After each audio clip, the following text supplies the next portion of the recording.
Hello again, everybody. I'm George Kellis for Wheeling Pittsburgh Steel. Well, our first employee video is under our belts, and we're happy to report that the overwhelming majority of you viewed it as a positive means of communication. We ask again that you return the tapes to the same locations where you returned them the first time. We did things a little differently this time around. We went out to the plants and offices and got questions from you, the employees, regarding your concerns and questions about the future of the company. We then took them back to President, Chairman, and Chief Executive Officer Jim Wareham to get his responses. Here's how it went. I'm Jay Heckathorn, and I'm a pipe fitter at Wheeling Pit at the North Complex. And we've had a new thing come up in multi-craft training, and a lot of us has accepted the challenge. And I'd like to know any outlook on that down the road. I'm Dave Petro from Martins Ferry Mill. I'm a pipe fitter millwright, and I was wondering how the multi-craft is going to affect me since I'm on the bottom of the schedule. Robert Provenzano, Martins Ferry plant, resident of West Virginia. I've been an employee with this corporation for 42 years. I've been a committeeman for 5 years, and I've been in the union all 42 of those years. One of my biggest concerns, and I have 1,000 of them, is the quality of work life for the employees with all these changes. I think these changes are too fast and too abrupt, and I think they're pushing change on us too fast. Jim, multi-crafting, it's relatively new, and it's a big change in the industry for many employees. Why does it exist, and what is its future? Multi-crafting is a little new to us, but it's not really new to the industry. As a matter of fact, we're behind the industry in this regard. In our most recent labor contract, we've implemented some new language on multi-crafting, and it's really a form of continuous improvement. It's a way for us to get better. Improvement in our industry means improving the way we utilize those things that we have. And one of the things that we have is people. 30% of our costs are associated with wages or benefits or salaries in some manner. And we have to be more productive in order to work in the future of this industry. The cost of our product is very important.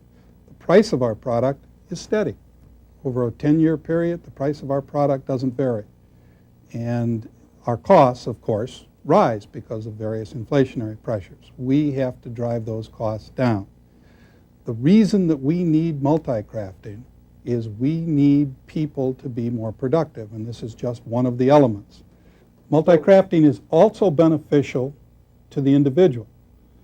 It increases your skill. It makes you a more versatile employee. It makes you more employable elsewhere in the world. And we are willing to pay for that. This company is willing to pay for a more versatile employee. The bottom line is that we as an entire group of employees need to continue to get more productive. And this is one of the pieces associated with it. As regards the specific question is what happens to junior employees that are on the bottom of the schedule, the current labor contract calls for guaranteed employment. In other words, no layoffs during the life of this piece of the labor contract, and therefore there are no layoffs associated with multi-crafting. Multi-crafting is change. Change in the workplace seems to be happening more often these days. Why are we seeing so much change in business, and why is it important? George, I don't think that change is only in business. Continuous improvement could also be continuous change. Our automobiles change, our entertainment changes, our banking rules and practices change, our houses change, our lifestyles change, our hair colors change, sometimes our spouses change. Why not change on the job? Isn't that something that you should expect? Human capacity to change is great. The change on the job is typically associated with technology, it's associated with lower cost, it's associated with process changes aimed at more consistency, better quality of product to ever improve. And if we're going to have continuous improvement, we're going to have continuous change. Even you've changed. Your hair used to be out to here. The thing that's different today is the rapidity of change. Change is coming faster and faster, and that makes it tougher for us to accept in our individual lives or in our work lives. But make no doubt, there is no doubt about it, change is here and it's going to be with us for a long time to come. My name's Ron Lepick. I'm an employee and electrician at Martins Ferry plant. I've been here 28 years.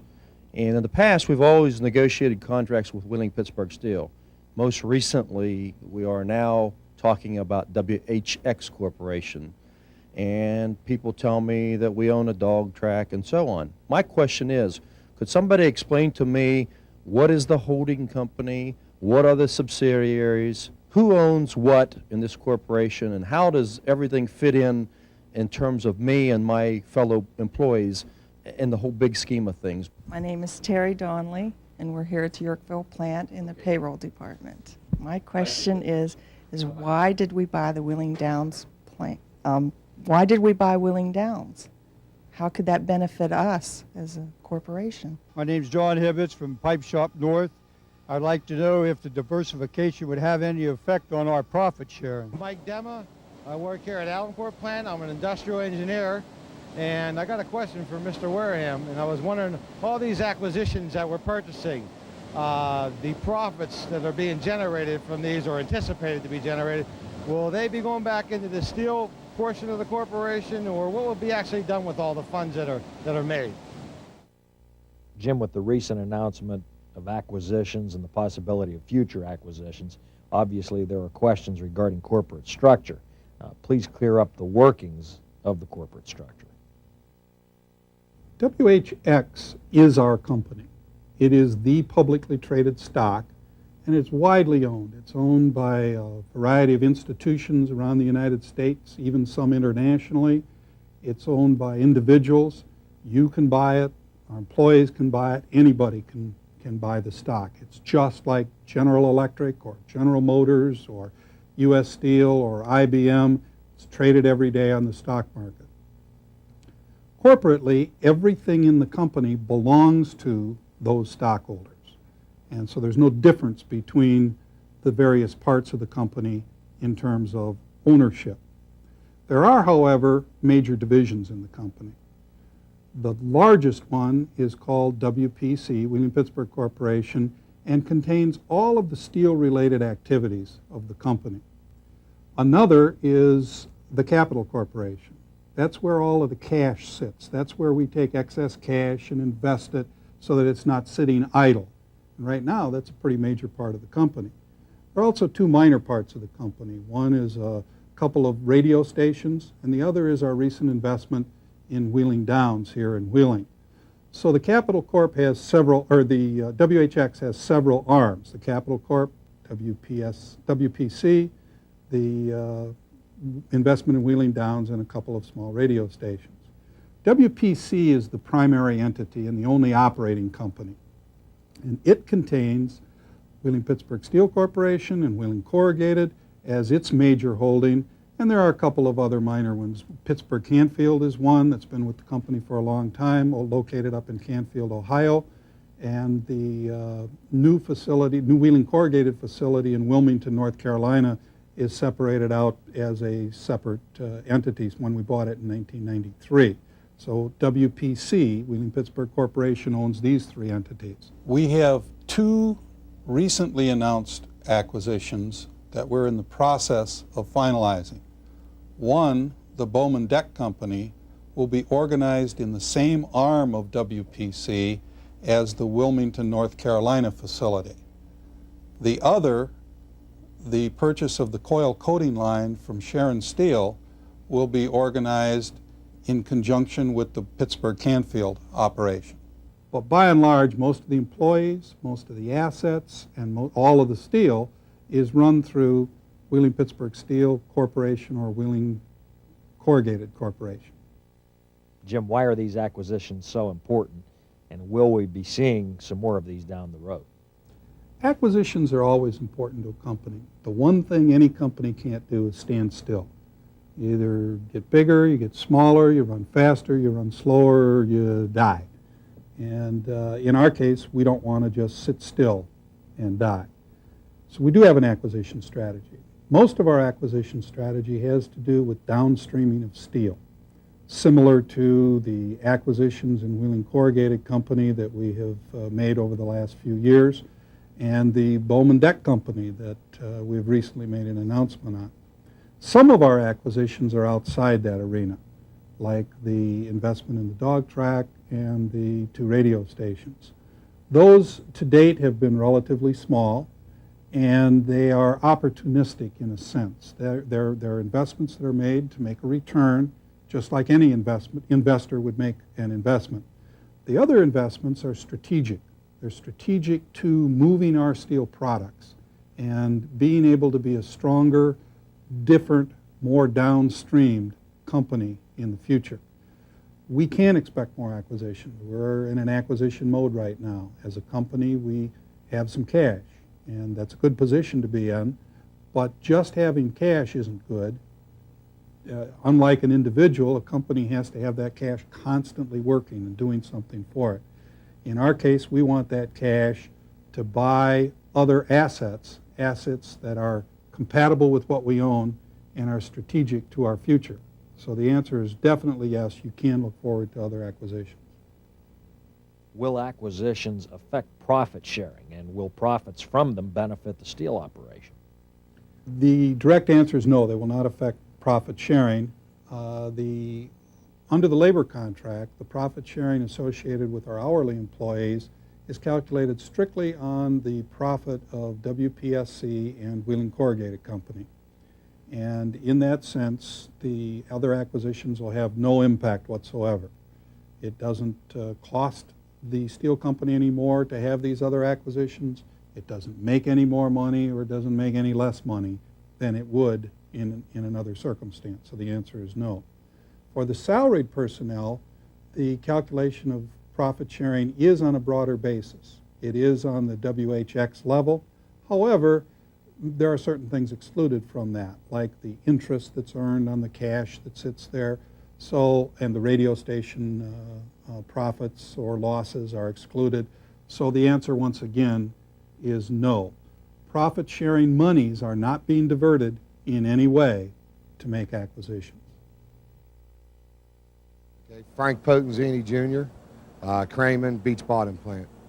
I'd like to know, how is it going to help the Beach Bottom Plant by acquiring the Armco Bowman Fabricating Division? Jim, the company has signed a letter of intent to purchase Bowman Metal Deck from Armco Steel. Bowman produces steel decking and roofing, much like the Beach Bottom operation. Here's a good opportunity to explain how a specific acquisition is beneficial. George, not only do we produce deck at Beach Bottom, that is true, we also produce deck at Kansas City and at Louisville and at Fort Payne, Alabama, and Minneapolis, several places around the country. Beach Bottom is made up of 4 or 5 operations. There's a paint line, there are the roof deck lines, there's the accessory area, and the auxiliary areas or support areas. The paint line will probably paint less deck as a result of this acquisition. We will be painting deck in Gary, Indiana, in addition to Wilmington, North Carolina, and Beach Bottom, West Virginia. And the type of painting that we do on deck is cheaper and better done with the type of paint lines that we have in Gary and in Wilmington. However, we will be painting more farm roofing at the Beach Bottom facility, which is a more profitable product and better for the company overall. We will probably also produce less deck at Beach Bottom.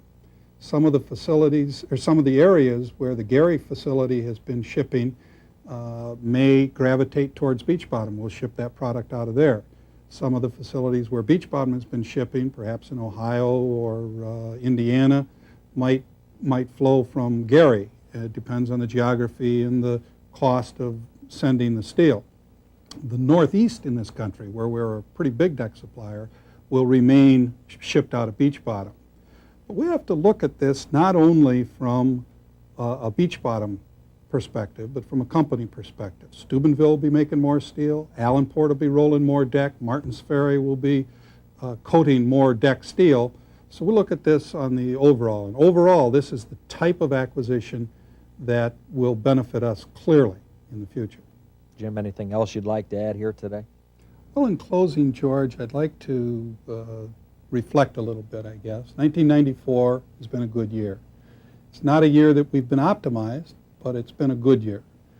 And it's now drawing to a close. It's behind us, and we need to look forward to 1995. Looking towards 1995 causes us, once again, to look back a little bit. In the spring of 1995, we will pass the 10th year anniversary of the Chapter 11 filing for Wheeling-Pittsburgh Steel. In the summer of 95 will be the 10th year anniversary of a 98-day work stoppage. We must continue to do those things that have gotten us where we are today and avoid those disastrous mistakes of the past. Our successes are attributable not only to planning, but to good performance on an individual basis. And each of us bears the responsibility to continue that performance to assure our success in the future. As 1994 draws to a close, I would like to wish each of you and your families a very happy holiday season. And I look forward to working with you in 1995. Well, there you have it. We hope you've learned something new or received additional information about your company. Don't forget, please leave those tapes at the same locations where you left them off the first time. And if we didn't get to your plant or office this time around, we certainly intend to do so at some time in the near future. I'm George Kellis for Wheeling Pittsburgh Steel. So long, everybody.